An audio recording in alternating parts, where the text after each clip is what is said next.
Viewers. दर्शकों नमस्कार, मैं हूं आपके साथ मीनल और आप देख रहे हैं एमएनएस न्यूज टीवी। स्वागत है आपका देश की खबरों में। और अब शुरुआत करते हैं और डालते हैं नजर आज की हेडलाइंस के साथ। दिल्ली में बारिश के बाद आईटीओ क्षेत्र में भारी ट्रैफिक जाम, वाहनों की रफ्तार रही धीमी। मुंबई में विधायक हॉस्टल में फांसी खाना परोसे जाने पर हंगामा। गुजरात में महिसागर नदी पर गंभीर पुल हादसा, अब तक 15 शव बरामद, बचाव कार्य जारी। और अब खबरें विस्तार के साथ। दिल्ली में बारिश के बाद आईटीओ क्षेत्र में भारी ट्रैफिक जाम, वाहनों की रफ्तार रही धीमी। राष्ट्रीय राजधानी दिल्ली में हुई बारिश के चलते आईटीओ क्षेत्र में भारी ट्रैफिक जाम देखने को मिला।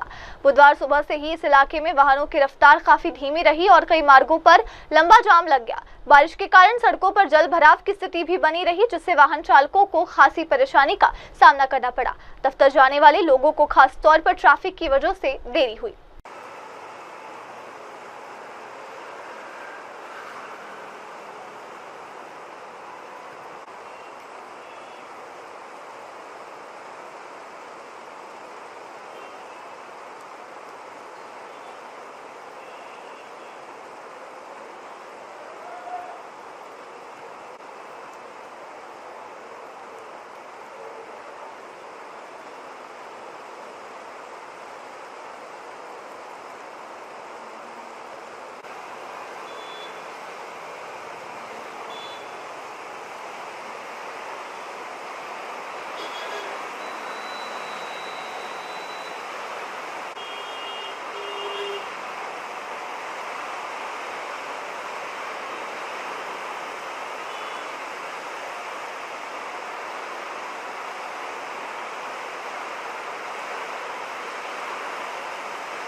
देखते हैं अगली खबर। मुंबई में विधायक हॉस्टल में बासी खाना परोसे जाने पर हंगामा। शिवसेना विधायक संजय गायकवाड़ की मारपीट के बाद कैटरर का लाइसेंस निलंबित। Maharashtra food and drugs administration ने मुंबई स्थित विधायक निवास की कैंटीन का संचालन करने वाले कैटरर का लाइसेंस निलंबित कर दिया है। ये कार्रवाई शिवसेना विधायक संजय गायकवाड़ द्वारा एक स्टाफ सदस्य के साथ मारपीट करने की घटना के बाद की गई।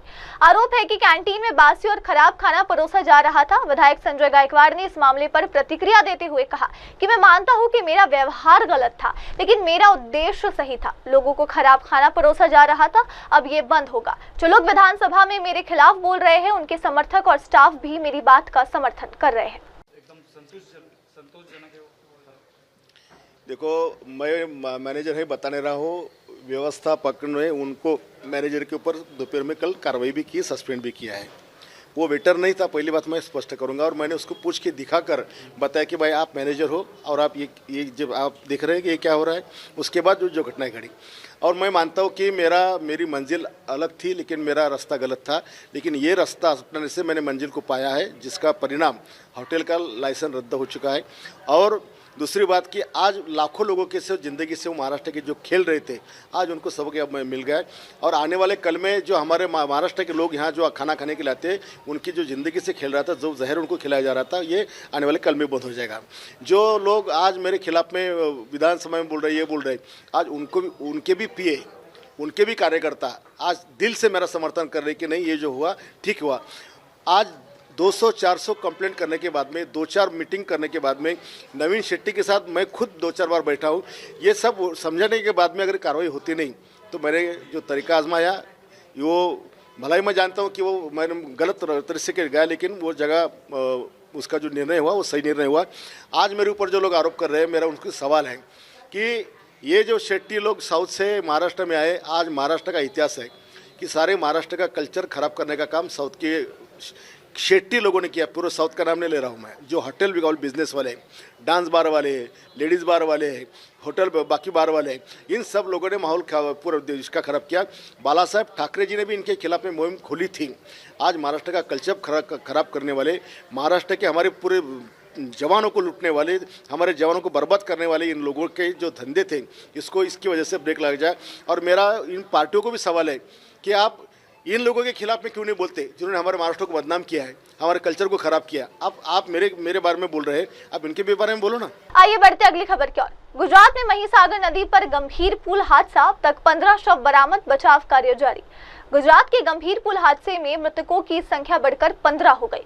वडोदरा के कलेक्टर अनिल धेमलिया ने जानकारी दी कि महिसागर नदी पर हुए इस हादसे के बाद से बचाव और तलाश अभियान लगातार जारी है। कलेक्टर ने बताया कि अभियान कल सुबह 10 बजे से जारी है। बीती रात पानी के स्तर पर वृद्धि के कारण इसे अस्थायी रूप से रोका गया था, लेकिन सुबह 7 बजे से फिर से शुरू कर दिया गया। एनडीआरएफ और एसडीआरएफ की टीमें सक्रिय रूप से खोज और बचाव कार्य में जुटी हुई है। सुबह 3 शव बरामद किए गए, जिससे मृतकों की संख्या 15 हो गई है। गत रोज जो गंभीरा ब्रिज पर एक्सीडेंट हुआ था महिसागर रिवर पे, वहाँ पर रेस्क्यू ऑपरेशन चल रहा था। रेस्क्यू एंड रिकवरी की प्रोसेस कल मॉर्निंग से कंटिन्यूस चल रही है। के 10 बजे तक हमारी पूरी team NDRF, SDRF, BMC, fire की टीम, यहाँ की लोकल टीम, लोकल प्रशासन, पुलिस की टीम और बाकी जो एक्सपर्ट एजेंसीज है उनके जरिए भी कोशिश की गई थी। कल रात को बाढ़ की वजह से पानी का लेवल यहाँ पर बढ़ गया था। उसके बाद 10 बजे रात को हमने ऑपरेशन होल्ड करना पड़ा। इसके बाद आज सुबह से हमने फिर से ऑपरेशन 7 बजे शुरू किया है। सुबह से हमारी पूरी टीम यहाँ पर तैनात है और एनडीआरएफ की और एसडीआरएफ की टीम पूरे एरिया का सर्च कर रहे हैं। यहाँ से आगे डाउनस्ट्रीम एरिया में 4 किलोमीटर एरिया का भी हम सर्च कर रहे हैं। आज मॉर्निंग में भी हमने 3 डेड बॉडीज रिकवर की है, तो अभी तक जो डेथ का टोल है अभी तक 15 हुआ है। इसके अलावा भी जो मिसिंग पर्सन है उसका लिस्ट भी हमारे पास जिसमें 3 मिसिंग पर्सन है। साथ ही साथ आपके ज़रिए मैं अपील भी करना चाहता हूँ कि यहाँ पर कम्युनिटी एंगेजमेंट भी हमें पूरा सपोर्ट मिला है, हमें पूरा सहकार मिला है और जहाँ पर भी बताया उन्होंने काफ़ी रेस्क्यू ऑपरेशन में काम किया है। हमारी पूरी टीम यहाँ पर एटलीस्ट 10 अलग अलग एजेंसीज है जो इस रेस्क्यू ऑपरेशन में लगी हुई है और कल सुबह से रात लेट नाइट तक उन्होंने कंटिन्यूस काम किया है। हमारे यहाँ पर जो सारी डिटेल्स मिली है उसमें 2 डिटेल्स मिसिंग है। उसमें एक व्हीकल छोटा सा है जो आइदर अल्टो या वैगनआर जितना व्हीकल है, उसके अलावा एक आइसर है। उसका वेयर अबाउट हमने सीसीटीवी फुटेज भी चेक किया है, सारी डिटेल्स भी चेक की है और यहाँ पर कंटिन्यूस, क्योंकि वो कीचड़ के अंदर बिल्कुल धंस गया है इसीलिए उसका थोड़ा सा निकलना डिफ़िकल्ट हो रहा है। अगर किसी को इन्फॉर्मेशन मिलती है तो हमको इन्फॉर्मेशन भी शेयर करें ताकि हम उसका रेस्क्यू ऑपरेशन आसानी से कर सकें। तो जो भी लीड मिलती है, जो भी कोई अगर मिसिंग पर्सन की डिटेल है, हमारे कंट्रोल रूम में इन्फॉर्मेशन देंगे तो हम उसको रेस्क्यू ऑपरेशन बहुत हम आसानी से कर पाएंगे। कितनी सर और डेड बॉडीज होने की शक्यता है अंदर? अभी हमारे पास जो डिटेल्स है अभी 3 डेड बॉडीज रिकवर हुई है। कल शाम को जो हमारे पास लिस्ट आई थी रिलेटिव्स, बाकी यहाँ पर मिसिंग पर्सन, उसकी डिटेल्स पुलिस के जरिए जो इन्फॉर्मेशन मिली थी उसका 6 का लिस्ट था। अभी 3 डेड बॉडीज मिली है, उसमें से 2 की आइडेंटिफिकेशन हो गई है। एक जस्ट आपके सामने ही यहाँ पर डेड बॉडी मिल रही है, उसको ले जाने की प्रोसेस चल रही है। तो जो 2 है वो लिस्ट के तहत ही है। तो हमारे पास अभी 4 मिसिंग पर्सन है और 1 डेड बॉडी रिकवर हुई है। मतलब 3 बाकी है अभी ज़्यादातर 3 पॉसिबिलिटी है। इसके अलावा वैगनआर और आइसर की डिटेल्स हम चेक कर रहे हैं और उसकी डिटेल्स, इसमें कितने पर्सन थे उसकी डिटेल्स भी चेक कर रहे हैं। और कोशिश हमारी यही है कि इसमें ज़्यादा से ज़्यादा एफिशिएंट वे में, रेनफॉल भी अभी शुरू हो गई है। साथ ही साथ हमारी कोशिश यही है कि यहाँ पर कैसे वहाँ पर अप्रोच किया जाए। कीचड़ का वहाँ पर जो लेवल है वो ऑलमोस्ट 3 मीटर का है और उसके अंदर के पार्ट में ये है पूरी, तो उसको रिकवर करने की प्रोसेस कर रहे हैं। विंच मशीन हम मंगवाने की प्रोसेस कर रहे हैं, विंच मशीन भी यहाँ पर आ रहा है। स्पेशल ब्रिज भी आप देख सकते हैं कि वहाँ पर बनाया जा रहा है और स्पेशल ब्रिज हम ताकि उनके पास में पहुँच सके, तो स्पेशल ब्रिज के जरिए भी हम कोशिश करेंगे उनके पहुँच में पाए। डिफ़िकल्टी यही है कि यहाँ पर कीचड़ का काफ़ी लेवल है और उसमें कोई भी मशीनरी काम नहीं कर रही है और यहाँ पर पूरी टीम लगी हुई है कि उसको कैसे निकाला जाए और पूरी टीम कोऑर्डिनेशन में काम कर रही है। तो सर और कितना टाइम लग सकता है अंदाजन कितना टाइम लग सकता हम ऐसा मानते हैं कि हम अगले 4 या 5 घंटे में पूरी प्रोसेस, अगर जैसे रेन की वजह से हमें हॉल्ट ना करना पड़े तो हम 5-1 घंटे में ये कोशिश कर पाएंगे कि ये पूरी प्रोसेस और एटलीस्ट हम डेड बॉडीज रिकवर कर पाए और उसके बाद जो व्हीकल्स और बाकी वहाँ पर जो एसेट्स है उसको निकालने की कोशिश हम करेंगे। आइए अब देखते हैं अगली खबर। हिमाचल प्रदेश में मंडी के थुनाग में बादल फटने से भारी तबाही, कई लोग बेघर, राज्यों में अब तक 85 से अधिक मौतें। हिमाचल प्रदेश के मंडी जिले के थुनाग क्षेत्र में हाल ही में हुए बादल फटने की घटना ने भारी तबाही मचाई है। इस प्राकृतिक आपदा में इलाके में विस्तृत क्षति हुई है और कई परिवार बेघर हो गए हैं। राज्य भर में अब तक 85 से अधिक लोगों की मौत हो चुकी, जिनमें से 17 मौतें मंडी जिले में दर्ज की गई। इसके अलावा 35 से अधिक लोग अभी भी लापता बताए जा रहे हैं। प्रभावित इलाकों में राहत और बचाव कार्य जारी है। सैकड़ों लोग विभिन्न राहत शिविरों में शरण लिए हुए हैं, जहां उन्हें भोजन, पानी और आवश्यक चिकित्सा सहायता उपलब्ध कराई जा रही है।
आइए बढ़ते अगली खबर की ओर।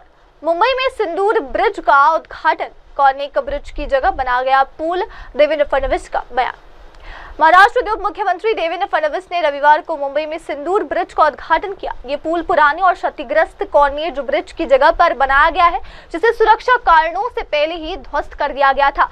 फडणवीस ने इस अवसर पर कहा कि आज मुंबई में सिंदूर ब्रिज का उद्घाटन किया जा रहा है, जो अब उस कॉर्निक ब्रिज की जगह लेगा जिसे गिरा दिया गया था। कॉर्निक एक तानाशाही वाला गवर्नर था, जबकि ऑपरेशन सिंदूर हर भारतीय के दिल में बसता है।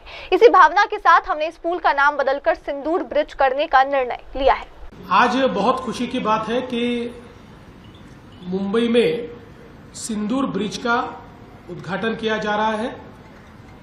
हम सभी जानते हैं कि बहुत ही पुराना कर्नाक ब्रिज यहाँ हुआ करता था, जिसको एक प्रकार से क्षतिग्रस्त वो था, इसलिए उसको गिराकर ये नया ब्रिज बनाया गया है।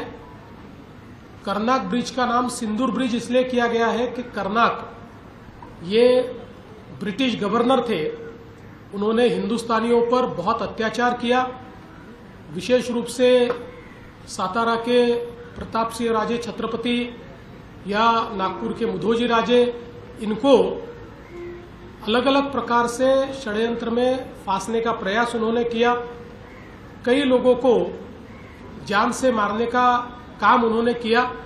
इसलिए ऐसे अत्याचारी गवर्नर का नाम बदलकर हमने ये तय किया कि इस नए ब्रिज को सिंदूर का नाम दिया जाएगा, क्योंकि हम जानते हैं कि ऑपरेशन सिंदूर ये भारतवासियों के मन में बसा हुआ ऑपरेशन है, क्योंकि पहली बार भारत ने अपनी ताकत को दिखाया है और पाकिस्तान में घुसकर वहां के आतंकवादियों के अड्डे और उनके एयर बेसेस, इनको प्रिसीशन से रत्ती भर भी इधर उधर न होते हुए उसको समाप्त करने का काम भारत ने किया है।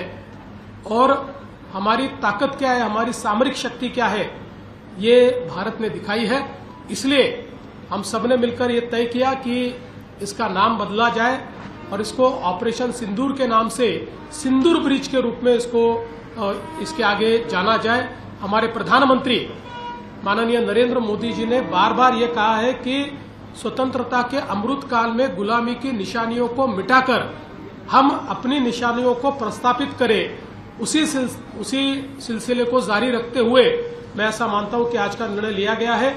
मैं बृहन मुंबई महानगर पालिका का बहुत बहुत अभिनंदन करना चाहता हूं, उनको बधाई देना चाहता हूं। रिकॉर्ड टाइम में उन्होंने इस ब्रिज को कंप्लीट किया है।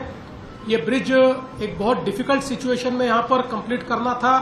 रेलवे के ऊपर काम करना मुंबई में बहुत डिफिकल्ट है, क्योंकि रेलवे रुकी नहीं जा सकती है। इसके साथ साथ ये सारा जो इलाका है इसमें आगे पीछे बहुत कंजेशन है। ऐसे समय रिकॉर्ड टाइम में ये काम पूरा करने के लिए मैं बृहन मुंबई महानगर पालिका को बहुत बहुत बधाई देता हूं, उनका अभिनंदन करता हूं। और ये ब्रिज हमारी मुंबई की जनता को समर्पित हुआ, ऐसा मैं घोषित करता हूं। और आज दोपहर 3 बजे से सिंदूर ब्रिज पर मुंबईकर आवाजाही कर सकेंगे, इस प्रकार की घोषणा करता हूं। धन्यवाद।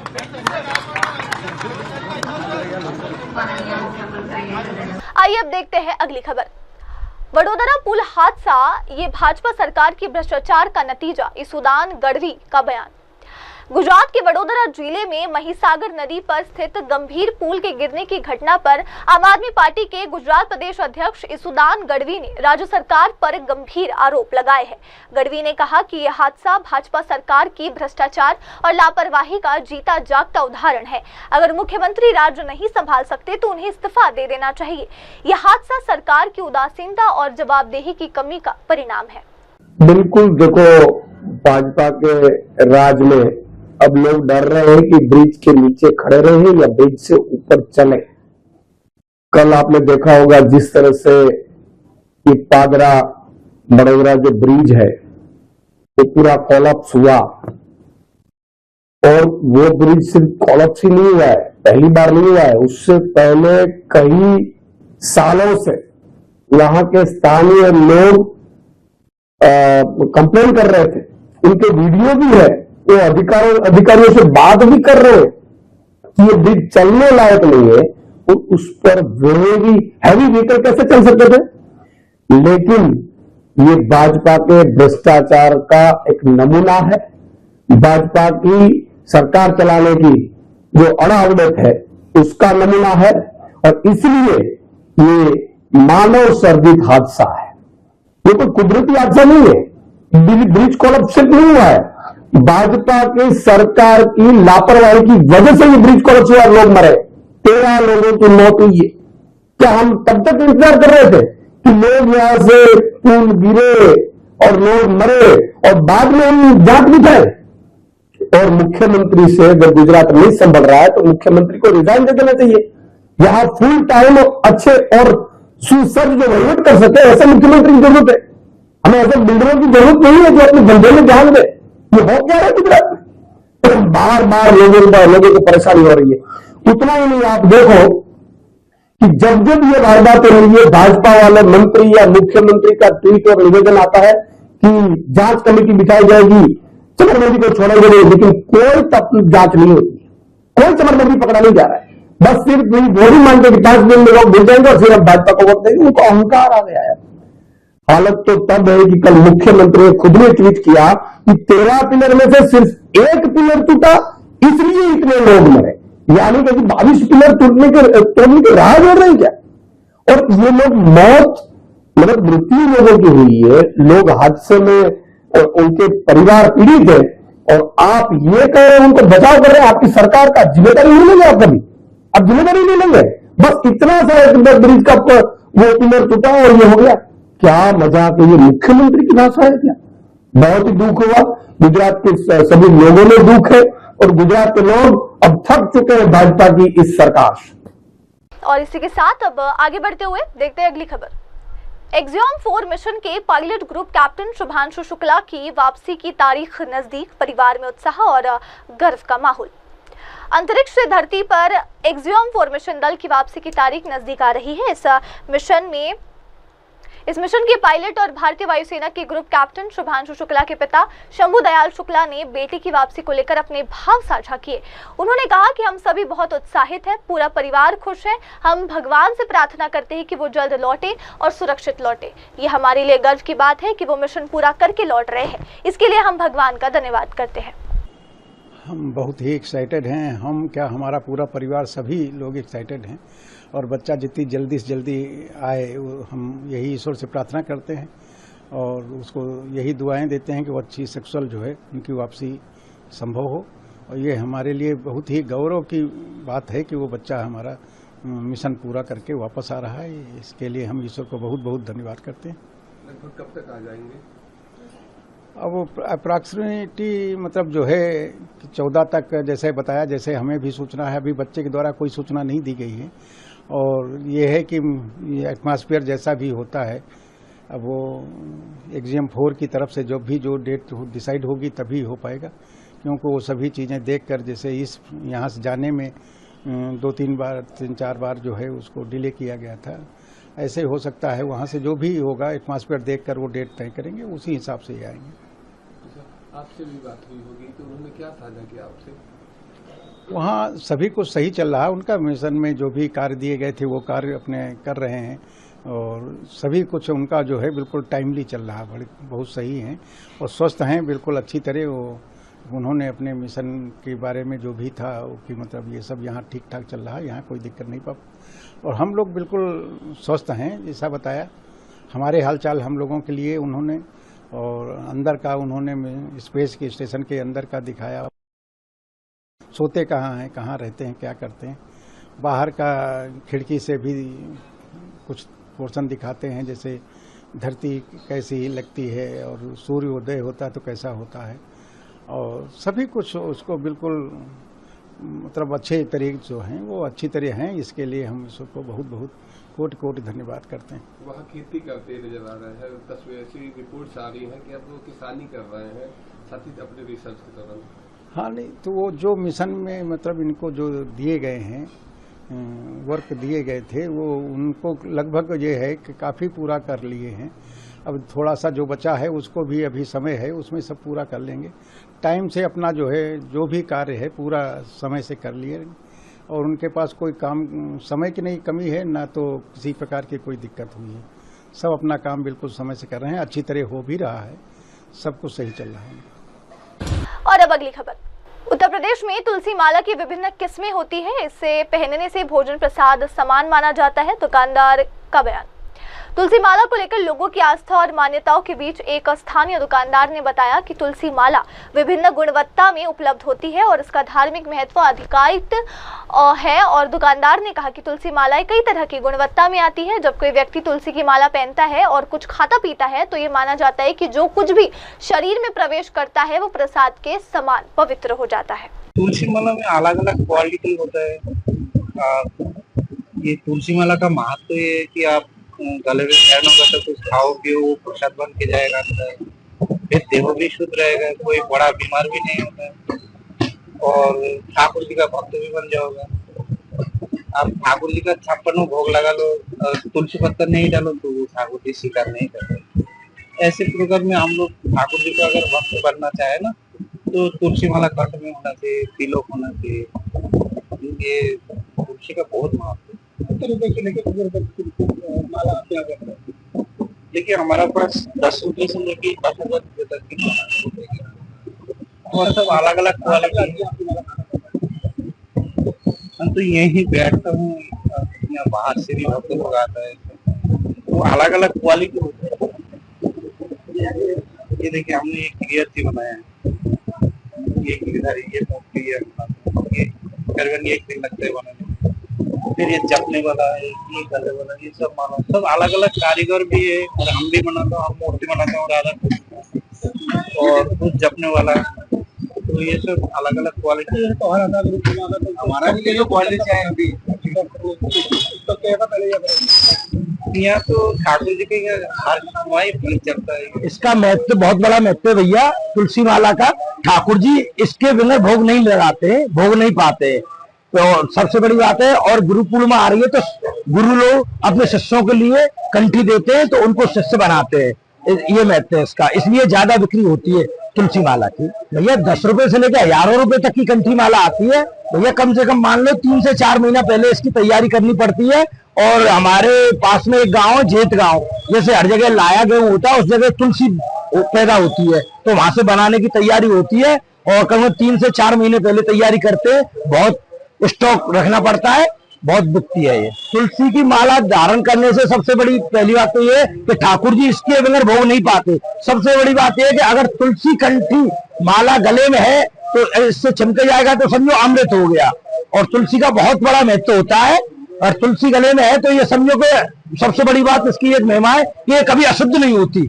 सुअर हो सूतंग हो, कोई चीज में कभी अशुद्ध नहीं होती। ये एक ऐसी चीज है जो कभी अशुद्ध नहीं होती तुलसी। और अब अगली खबर, दिल्ली में मानसून की दस्तक, तैयारियां पूरी तरह प्रभावी, मंत्री प्रवेश वर्मा का बयान। राजधानी दिल्ली में आखिरकार मानसून ने दस्तक दे दी है। इस मौके पर केंद्रीय मंत्री प्रवेश वर्मा ने एक वीडियो साझा करते हुए कहा है कि सरकार की तैयारियां पूरी तरह प्रभावी और सक्रिय है।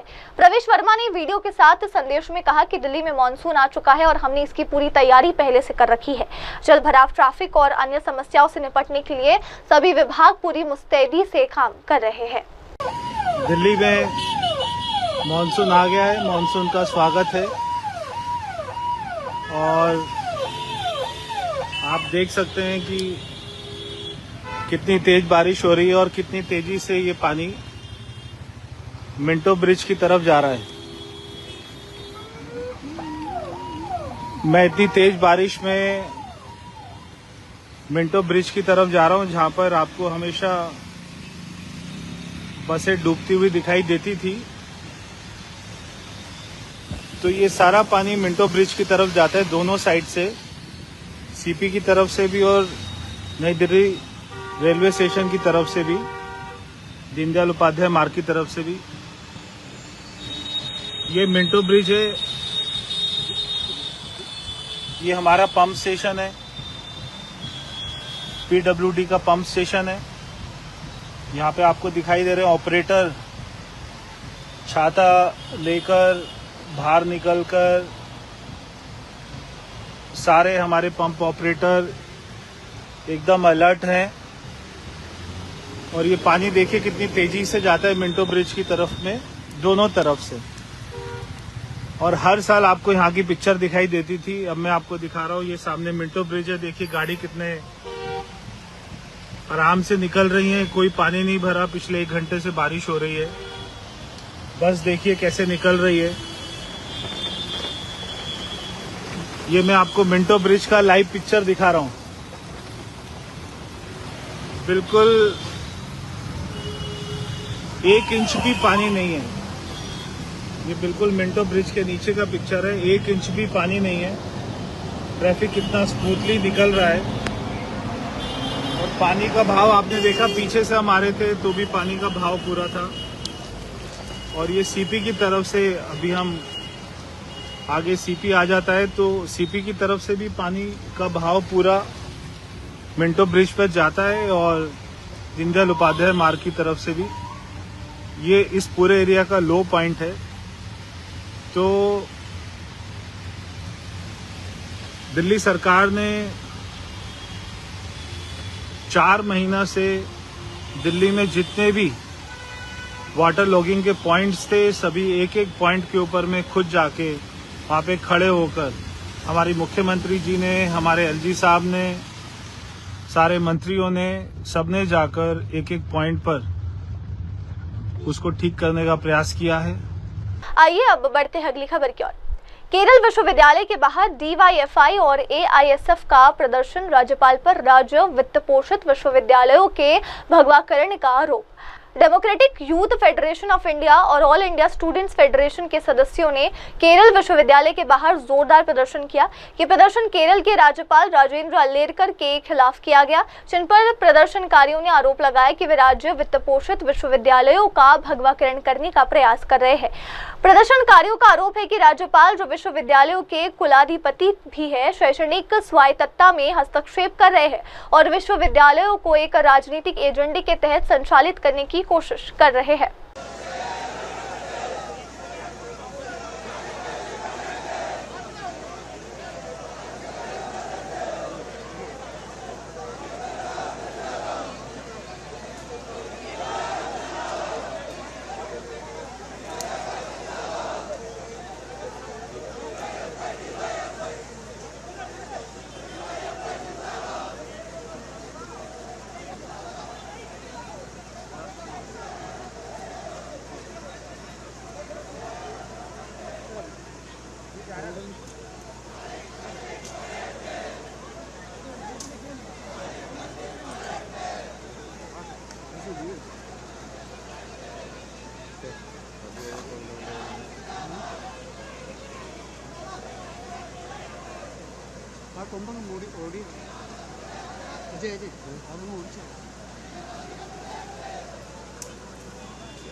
അതിനൊന്നും ഒരു കാര്യമില്ല.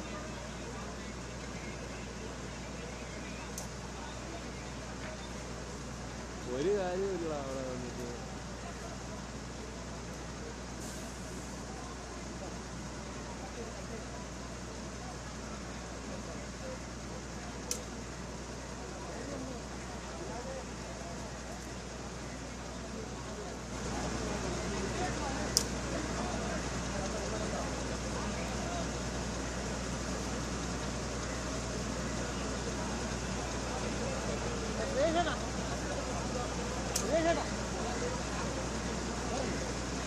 കഴിഞ്ഞില്ല. പിന്നല്ലാതെ തന്നെ അങ്ങോട്ട് പോയി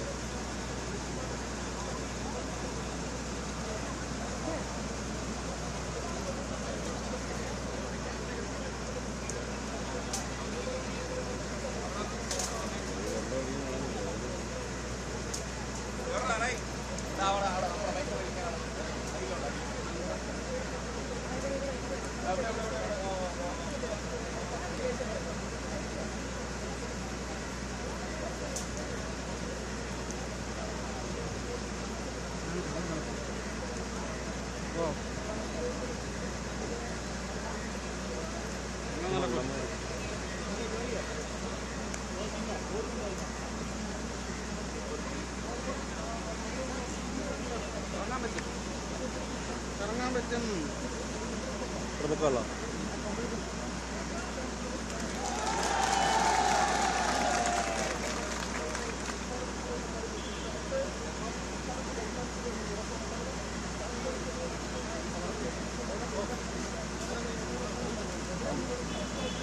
ദേശാഭിമാനിക്കാർക്ക് പോലും നേരം കാണാൻ കിട്ടിയില്ല. പറഞ്ഞതിന് മുമ്പ് വിളിച്ചെങ്കിലും പറയണ്ടേ പറഞ്ഞത്.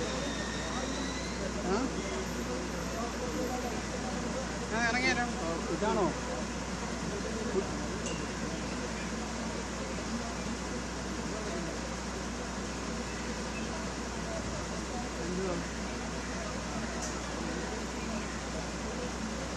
और अब अगली खबर। बिहार मुख्यमंत्री पद को लेकर JDU के राष्ट्रीय महासचिव मनीष कुमार वर्मा का बड़ा बयान। जनता दल के राष्ट्रीय महासचिव मनीष कुमार वर्मा ने बिहार में आगामी चुनाव को लेकर मुख्यमंत्री पद के चेहरे को लेकर उठ रहे सवालों पर स्पष्टता प्रदान की है। उन्होंने कहा कि NDA गठबंधन इस चुनाव में मुख्यमंत्री नीतीश कुमार को ही अपना मुखिया और चेहरा बनाएगा।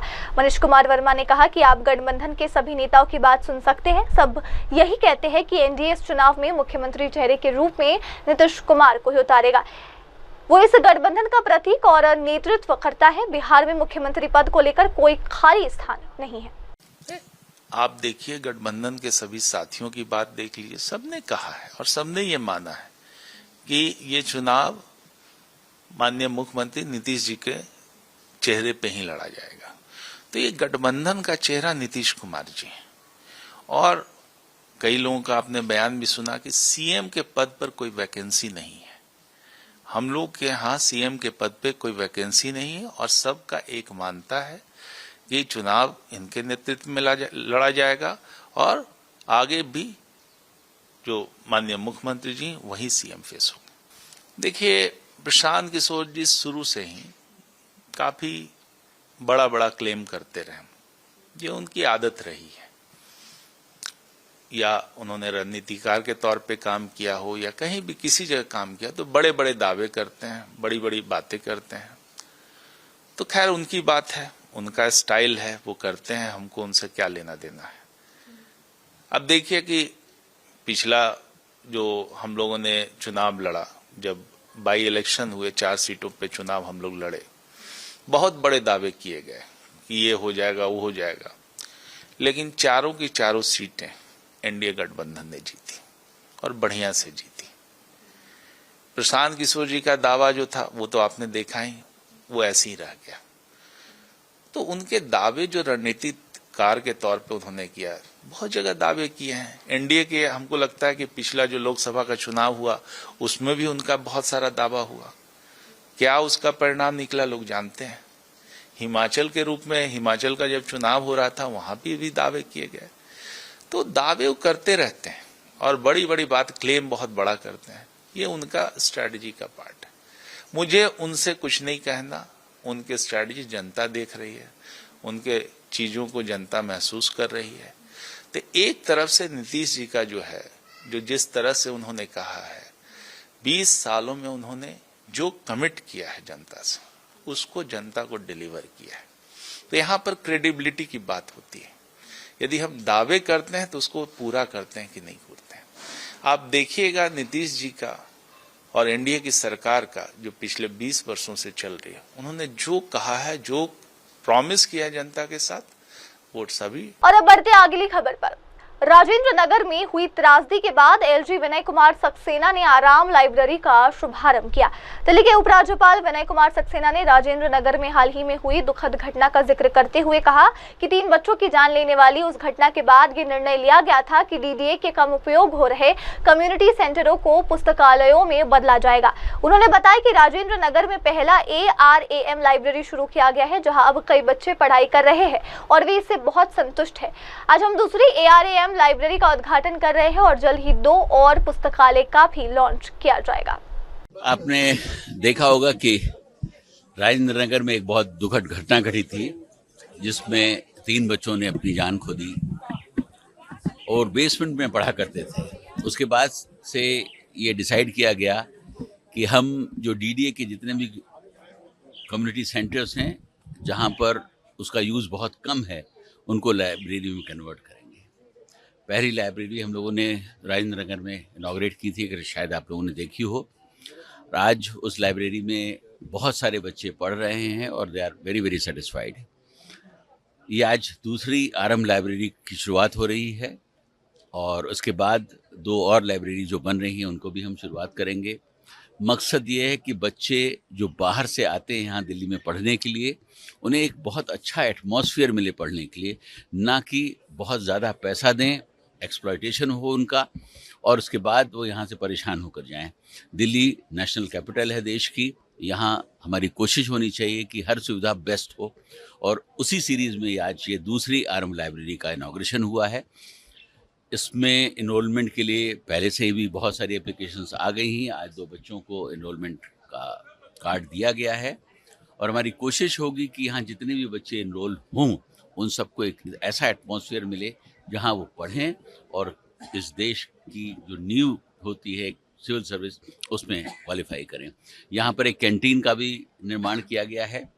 जब बच्चा पढ़ता है तो उसके बाद उसको ज़रूरत पड़ती है कि कहीं उसको चाय की ज़रूरत पड़ती है, खाने की ज़रूरत पड़ती है, तो यहाँ सब्सिडाइज रेट के ऊपर उनको खाना भी मिलेगा, चाय भी मिलेगी, कॉफ़ी मिलेगी। ये 24/7 लाइब्रेरी यहाँ काम करेगी।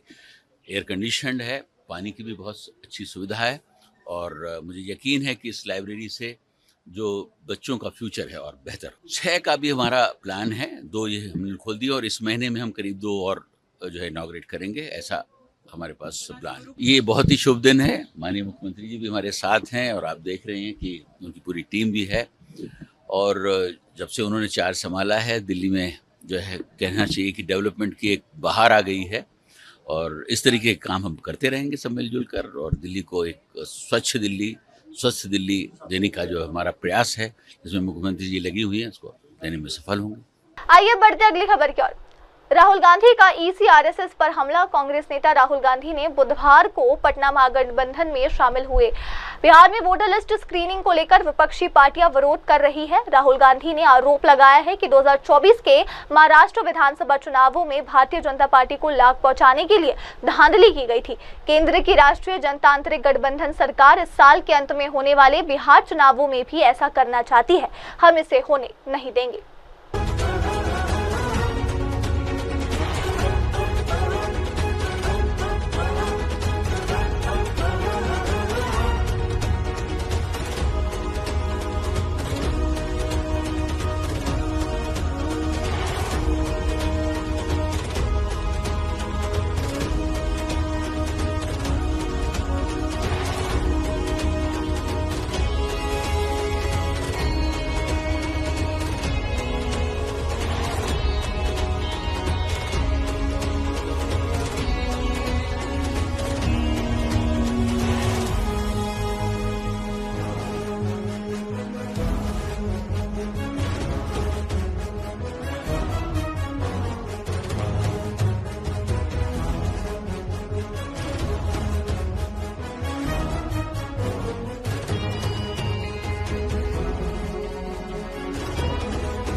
और अभी फिलहाल के लिए बस इतना ही, लेते एक छोटा सा ब्रेक के बाद लौटेंगे और देखेंगे देश दुनिया की तमाम बड़ी खबरें। तब तक के लिए आप जुड़े रहे मेरी सहयोगी श्रभा के साथ और देखते रहिए MNS न्यूज टीवी। नमस्कार। नमस्कार, मैं Abhishek Bachchan. Keep watching MNS news.